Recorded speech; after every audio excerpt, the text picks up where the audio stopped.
Iran के बीच शुरू हुआ 2 हफ्ते का सीज फायर मिडल ईस्ट में शांति लेकर आएगा, लेकिन अब इस कहानी में एक नया ट्विस्ट आ गया है। बेंजामिन नेतन्याहू ने साफ कर दिया है कि यह सीज फायर लेबनान पर लागू नहीं होगा। यानी जंग रुकी नहीं है, बल्कि अब एक नया फ्रंट और ज्यादा खतरनाक हो चुका है।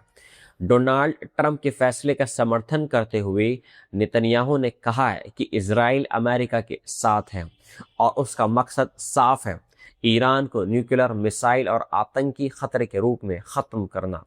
लेकिन उसके साथ ही उन्होंने ये भी स्पष्ट कर दिया है कि लेबनान में इजराइल की सैन्य कार्रवाई ऐसा ही जारी रहेगी। यानी हिजबुल्लाह के खिलाफ जंग थमने वाली नहीं है। दिलचस्प बात यह है कि पाकिस्तान के प्रधानमंत्री शहबाज शरीफ ने दावा किया था कि सीज फायर हर जगह लागू होगा, यहाँ तक कि लेबनान में भी। लेकिन इजराइल के इस बयान ने उस दावे को सीधा चुनौती दे दी है और अब ज़मीन पर जो हालात है वो और भी गंभीर नज़र आ रहे हैं। लेबनान की सरकारी न्यूज़ एजेंसी के मुताबिक इजरायली सेना ने दक्षिणी लेबनान में हमले जारी रखे हुए हैं। टायर इलाके के शरीफा शहर पर बमबारी की गई है और कई जगहों पर लोगों को इलाकों को खाली करने की चेतावनी दे दी गई है। लेबनानीज आर्मी ने भी लोगों से साफ कहा है कि वो अभी अपने घरों को वापस ना लौटें, क्योंकि हालात अभी भी खतरनाक बने हुए हैं और जहां इजरायली फौज आगे बढ़ चुकी है वहां जाना सीधे जान जोखिम में डालना है। यानी ज़मीनी सच्चाई यह है कि सीज फायर का असर हर जगह नहीं दिख रहा है। नाजरीन, इस पूरे संकट की जड़ में एक बड़ी कहानी छिपी है, लेबनान। इस जंग में 2 मार्च को तब कूद पड़ा जब हिजबुल्लाह ने इजराइल पर हमले शुरू कर दिए। ये हमले ईरान के समर्थन में थे और दावा ये किया गया था, ये जवाब था इजराइल द्वारा ईरान के supreme leader Ayatollah Ali Khamenei की हत्या का। यानी ये जंग सिर्फ 2 देशों तक सीमित नहीं रही, बल्कि एक बड़े क्षेत्रीय टकराव में बदल गई है। और इसका असर कितना खतरनाक रहा है, इसका अंदाज़ा इस बात से लगाया जा सकता है कि लेबनान में अब तक 1500 से ज़्यादा लोगों की मौतें हो चुकी हैं और करीब 12 लाख लोग अपने घर छोड़ने पर मजबूर हो चुके हैं। इजराइल ने दक्षिणी लेबनान में घुसकर एक बफर जोन बनाने की कोशिश भी शुरू कर दी है, ताकि अपने बॉर्डर को सुरक्षित रखा जा सके। लेकिन उसने सबसे बड़ा सवाल अब ये कर दिया है कि क्या आने वाली शांति प्रक्रिया में लेबनान का मुद्दा उठेगा, क्योंकि एक्सपर्ट्स मान रहे हैं कि हिजबुल्लाह खुद को इन बातचीत में एक मजबूत खिलाड़ी के रूप में पेश करना चाहता है और वो ईरान के साथ मिलकर अपनी पोजीशन मजबूत कर रहा है। लेबनान के प्रधानमंत्री नवाज सलेम ने भी इशारा कर दिया है कि इस पूरे सैन्य अभियान के पीछे ईरान की भूमिका है और यही वजह है कि अगले 2 हफ्ते की बातचीत लेबनान के लिए भी एक बेहद अहम होने वाली है, क्योंकि आखिर में इजराइल को सिक्योरिटी गारंटी चाहिए और ये गारंटी लेबनानी सरकार अकेले नहीं दे सकती है। तो नाजरीन, तस्वीर अब साफ होती नज़र आ रही है। एक तरफ अमेरिका और ईरान के बीच शांति की कोशिश, दूसरी तरफ इजराइल और हिजबुल्लाह के बीच जारी जंग। यानी मिडल ईस्ट में शांति अभी अधूरी है और आने वाले दिन तय करेंगे कि ये सीज़फायर पूरे इलाके को राहत देगा या फिर ये सिर्फ एक हिस्से तक सीमित रह जाएगा। नाजरीन आदाब, दुनिया ने एक राहत की सांस ली है, क्योंकि एक ऐसे वक्त में जब मिडल ईस्ट पूरी तरह जंग की आग में जल रहा था, डोनाल्ड ट्रंप ने अचानक एक बड़ा ऐलान किया और अमेरिका और ईरान के बीच 2 हफ्ते का सीज फायर तय हो गया। और सिर्फ इतना ही नहीं, बल्कि दुनिया की सबसे अहम तेल सप्लाई लाइफलाइन स्ट्रेट ऑफ हार्मोज को भी दोबारा खोलने पर सहमति बन गई है। यानी वो रास्ता जिससे दुनिया का करीब 20% तेल गुजरता है, अब फिर से चालू होगा। और इसी के साथ अब असली गेम शुरू होने जा रहा है, क्योंकि शुक्रवार को पाकिस्तान के इस्लामाबाद में शांति वार्ता शुरू होगी, जहां इस जंग को हमेशा के लिए ख़त्म करने की कोशिश होगी। लेकिन सवाल यह है, क्या यह सीज फायर सच में अमन लाएगा या सिर्फ एक ब्रेक है? अगली बड़ी जंग से पहले सबसे पहले बात करते हैं इराक की। इराक के विदेश मंत्रालय ने सीज फायर का स्वागत तो किया है, लेकिन साफ कहा है कि अगर दोनों पक्ष पूरी ईमानदारी से इस समझौते का पालन नहीं करते हैं तो ये सिर्फ एक कागजी समझौता बनकर रह जाएगा, क्योंकि इराक खुद इस जंग की आग में झुलस रहा है, जहां ईरान समर्थित ग्रुप और अमेरिकी फौज आमने सामने आ चुके हैं। अब चलते हैं मिस्र की तरफ। इजिप्ट ने इसे एक गोल्डन मौका बताया है और कहा है कि अब वक्त है कि बंदूकें खामोश हो जाएं और बातचीत शुरू हो जाए। मिस्र ने ख़ास तौर पर यह भी कहा है कि इंटरनेशनल नेविगेशन यानी समुद्री रास्तों की आज़ादी का सम्मान किया जाना चाहिए और पाकिस्तान और तुर्की के साथ मिलकर वो इलाकों में शांति लाने की कोशिश जारी रखेगा। लेकिन सबसे दिलचस्प प्रक्रिया आई है इजराइल से, जहां बेंजामिन नेतन्याहू ने ट्रंप के फैसले का समर्थन तो किया है, लेकिन साथ ही एक बड़ा क्लियर मैसेज भी दे दिया है कि ये सीज़फायर लेबनान पर लागू नहीं होगा, यानी हिजबुल्लाह के खिलाफ जंग अभी भी जारी रहेगी। इसका मतलब साफ है कि भले ही अमेरिका और ईरान रुक गए हों, लेकिन मिडल ईस्ट की आग अभी पूरी तरीके से बुझी नहीं है और ना ही बुझ पाएगी। ओमान ने भी इस कदम का स्वागत किया है। ओमान ने पाकिस्तान की कोशिशों की पूरी तरीके से तारीफ की है और कहा है कि अब असली काम शुरू होने वाला है, यानी जड़ से इस संकट को ख़त्म करना बाकी है, ताकि आने वाले वक्त में फिर से जंग की नौबत ना आए।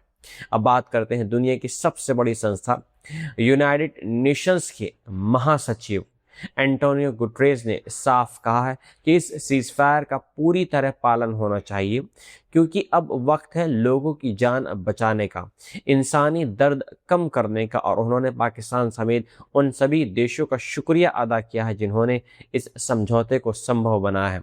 जापान ने इसे पॉजिटिव स्टेप कहा है। जापान के चीफ कैबिनेट सेक्रेटरी मिनोरू किनहारा ने कहा है कि अब सबकी नज़र एक फाइनल एग्रीमेंट पर है और मिडल ईस्ट में शांति बहाल करना सबसे बड़ी प्राथमिकता है।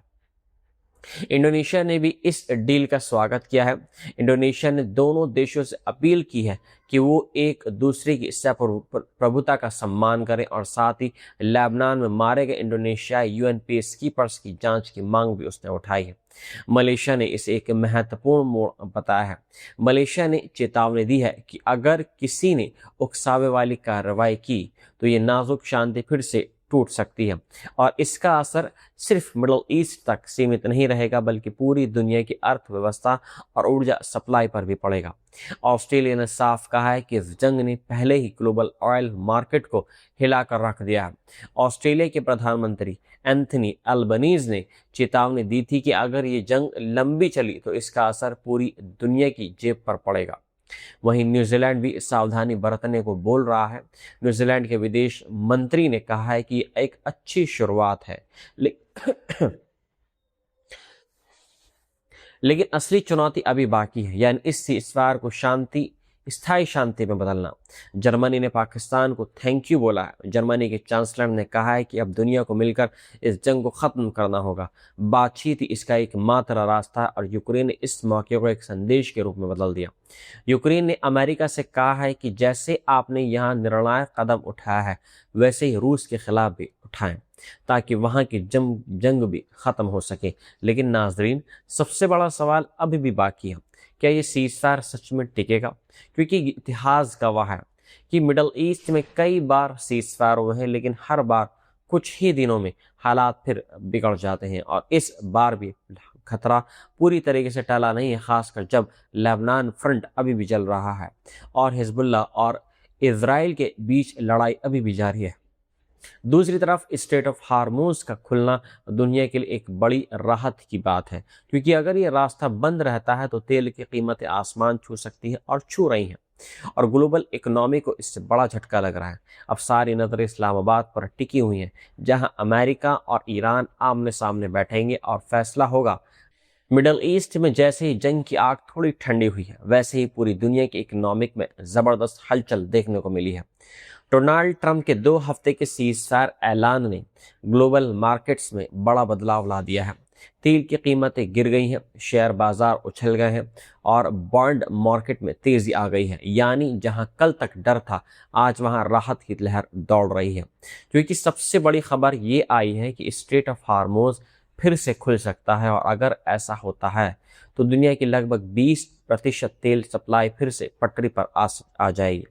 और यही वजह है कि मार्केट ने तुरंत रिएक्शन दिया है। अमेरिका का क्रूड ऑयल करीब 16.5% गिरकर लगभग $94 प्रति बैरल पर आ गया है। S&P 500 फ्यूचर 2% से ज़्यादा उछल गया और डॉलर भी कमज़ोर पड़ गया, क्योंकि निवेशक अब सुरक्षित जगह छोड़कर फिर से शेयर बाजार की तरफ लौटने लगे। दरअसल जब जंग शुरू हुई थी तब निवेशक डरकर डॉलर और बॉन्ड में चले गए थे, लेकिन जैसे ही सीज़फायर की खबर आई तो वो फिर से रिस्की एसेट्स में लौट आए हैं। और यही वजह है कि एशिया के मार्केट्स में भी तेज़ी के संकेत मिल रहे हैं। वहीं 10 साल के यूएस ट्रेजरी फ्यूचर्स पे भी उस पर एक बड़ा असर पड़ा है और काफ़ी चढ़ाव देखने को मिला है। यानी निवेशकों को अब थोड़ा भरोसा होने लगा है कि हालात काबू में आ सकते हैं। नाज़रीन, इस पूरे खेल की असली चाबी स्ट्रेट ऑफ हार्मोज, क्योंकि जब ईरान ने इसे बंद किया था तो पूरी दुनिया में तेल और गैस की सप्लाई रुक गई थी और इसी वजह से मार्च महीने में तेल की कीमतों में इतिहास की सबसे तेज़ बढ़ोतरी देखी गई। करीब 50% तक उछाल आया है। लेकिन अब जैसे ही खबर आई कि ईरान 2 हफ्ते के लिए इस रास्ते को खोलने को तैयार है, मार्केट ने राहत की सांस ली है। डोनाल्ड ट्रंप ने कहा है कि उन्होंने ईरान के खिलाफ हमले 2 हफ्ते के लिए रोकने पर सहमति दे दी है और एक लंबी शांति डील पर काम चल रहा है। दूसरी तरफ ईरान ने भी साफ कहा है कि अगर उस पर हमले रुकते हैं तो वो भी जवाबी कार्रवाई बंद करेगा और इस दौरान स्ट्रेट ऑफ हार्मोज से सुरक्षित जहाज़ों का गुजरना संभव होगा। यानी दोनों तरफ से फिलहाल नरमी के संकेत हैं।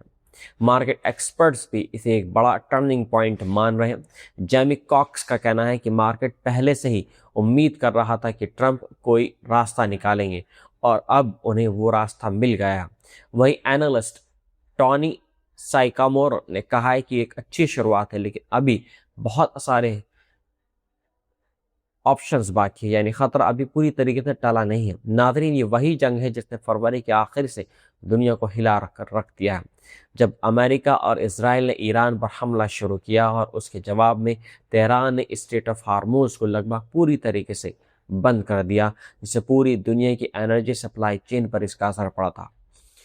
तेल महंगा हो चुका है, ट्रांसपोर्ट महंगा हो चुका है और आम लोगों की ज़िंदगी भी महंगी हो गई है। लेकिन अब इस सीज़फायर ने एक उम्मीद ज़रूर जगाई है कि शायद आने वाले दिनों में हालात सामान्य हो सकें।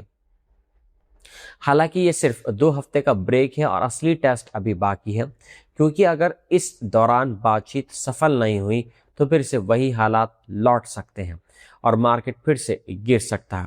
तो नाजरीन, फिलहाल दुनिया राहत की सांस ले रही है।